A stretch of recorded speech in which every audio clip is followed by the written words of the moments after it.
Napakilig o nagpakilig sa Los Angeles para sa Metro Manila International Film Festival 2025. At naku, sa lahat ng mga damit ng Kim po, palagi silang machi-machi ha.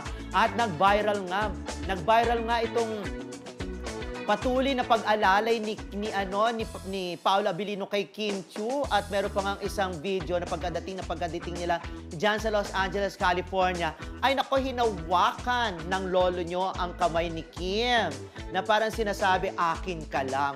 Ganon. At hindi ka pwedeng ibigay sa kung kani-kanino at hindi ka pwedeng mapunta sa kung kani-kanino. Pero ang interpretasyon ko dyan, gusto lang yata ni Paolo na hawakan or itabi yung hand carry luggage ni Kim kasi may kausap siya dun eh. At saka sinasabi daw nila, nako, jowa goals na raw ito para mag-asawa, couple goals na raw dahil kung saan magpunta itong dalawang ito, ay talaga namang umaapaw ang kilig. Hindi ba? At palagi nga nakaalala itong si Paolo kay Kim.